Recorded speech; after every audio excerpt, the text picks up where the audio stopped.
I'm Ravi Kapur, the founder and CEO of Diya TV and Major Market Broadcasting. Okay, could you please tell us your role at Diya TV? Well, we founded Diya TV 10 years ago now. It's the first ever South Asian broadcast TV network. What that means is, previous to Diya TV, Indian programming in particular was all relegated to cable and satellite. For the first time, we've done localized content for the South Asian audience in major markets around the country, and we are rapidly expanding. Wow. So, what is your inspiration for launching Diya TV? Well, it comes from working in local television. I actually worked at traditional TV stations as an anchor, reporter, producer at the big networks, and I got a chance to see the impact that local TV stations have on communities. I've been a big fan of the kind of impact and outreach that these stations have on local communities. But as an Indian American, I did not see enough stories for communities of color, and certainly there's not enough folks behind the scenes or on camera at these stations around the nation. And so when I had a chance to acquire my own TV station in San Jose, it gave us an opportunity to create channels and programming to serve communities that were underserved, and certainly the Indian community was one of them. Wow, great. So, could you tell us, what Diya TV is about? For example, how is it different from other Indian, TV networks? Well, it's dramatically different because the goal is to reach the acculturated, English-speaking Indian American consumer, which is basically most of the folks that have been born and raised here. So we're talking about a second and third generation audience that have not been catered to by these other channels. I think there's been a big presumption among marketing circles and among the channel owners, primarily who are coming out of India, that you can just put on Indian content in the US and people will watch it. Well, folks like me that grow up watching the NFL, Major League Baseball, the NBA, have an interest in local politics, state politics, national politics, have an interest in business and technology. None of these stories are covered by the channels coming from overseas. So we have gone out of our way to tell stories in a language that 95% of Indian Americans are speaking, which is English, and doing stories at a local level and a national level and even a global level that no one else is telling. Great. But why is it important to reach acculturated or US born Asian Indians? Oh, it's tremendously important because this is not only the most educated demographic in the United States, they're the most affluent.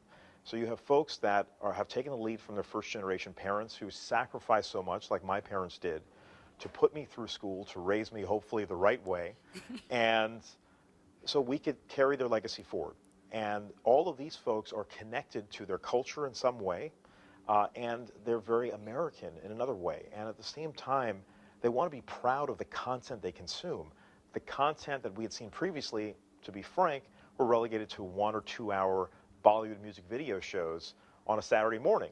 While it was relevant 20, 30 years ago, the truth is the community is far more multidimensional than just Bollywood music videos. We have so many folks that are saving lives in hospitals around the country, that are building companies that are changing the world, that are professors, that are lawyers, folks involved at the highest level of politics, folks running for president. So it's time to have programming that reflects this experience, and that's why it's so important. So, how has Diya TV evolved since its launch? Diya TV has iterated many times since its launch. We got started in 2009 with a single station, and I was just basically learning on the job how to build a local TV station, how to serve different communities of color.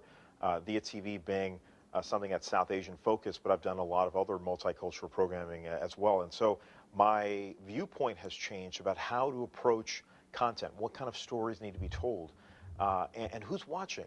Here we thought initially a second and third generation audience would be our primary focus, but we know a ton of first generation audiences are compelled by our programming because they want to be inspired by these stories. They want to see their children and their grandchildren do well. And then, of course, we've added a lot of content from India itself because we're doing real-time news coverage. The Indian election just took place, and we were the first ever network on broadcast television in the United States to cover the Indian election of roughly 800 plus million people participating in real time. And so we're proud of some of these measures to be able to cover the subcontinent as well as all the folks here in the diaspora all over the world.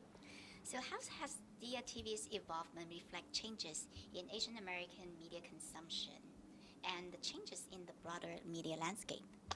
Well, the media landscape has changed tremendously. When we acquired the station 10 years ago, over-the-air television was basically rendered irrelevant. Only about 8% of Americans were left watching what was then analog TV. Fuzzy picture, lack of programming, just the big networks and nothing much else.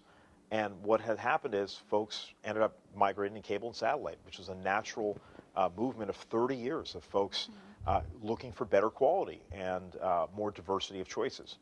With over the air, the transformation that happened in 2009 because of the digital TV transition allowed a local TV station to do more than one channel and in high definition. And over time, there's been an evolution led in large part by my company because we were the first station in American history to launch 20 channels over the air at one single time. And so Wow. not only did we launch an Indian American channel, but we launched Vietnamese, we launched Filipino, we launched African American, Hispanic, Korean. We tried so many different models to see what would stick. Some things stuck, like the Vietnamese. Some things didn't work as well, like Filipino. But we tried it all, and fortunately for us, the Indian American channel, Diya TV, has evolved from just one channel to now being in a dozen markets, and we've even acquired other stations in Chicago, Orlando, and we even have a cluster in North Dakota. Okay. So, what advice do you have advertisers trying to reach Asian Americans? You know, I think the world has changed dramatically. It's fragmented. There's so many things pulling at our attention. I think there's been a lot of buzz about digital, and I understand the analytics and data that's required in this day and age. At the same time, there's a lot of fake stuff out there. I just read that Facebook just deleted 3 billion fake accounts.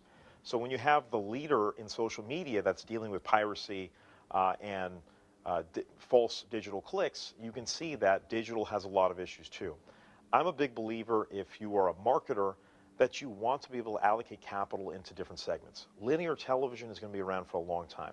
Over the air is going to be around for a long time. But over the top is an emerging field, and I do believe over the air plus over the top is where consumers are going. Cable and satellite will continue to have a place in the ecosystem, but the average American does not want to get stuck paying $200 a month for the average of 15 channels they watch a month. Most of the stuff they want to watch is by program, which you can find online, and so on and so forth. So I think it's okay for a marketer to experiment and try different segments because the Asian American community is affluent, it's educated, and it's completely underrepresented by marketers. Marketers are missing out on an unbelievable opportunity to reach this dynamic demographic. And what advice do you have advertisers trying to reach Asian Indians? Well, I've been saying it for years, but I think the data is very, very accurate that the Indian community is a community you want to be part of. They are acculturated, they're educated, they get engaged, they want to learn about the world, they want to use the best products, they want to travel and stay in touch with their community and their family. So in whatever the product is, if you have something of quality, the Indian community globally wants to consume it. And so the lens is up to brands who believe in selling their best products. This is a consumer that wants to utilize the best in class. Great. That's all my questions. Thank you. Thank you, Iris.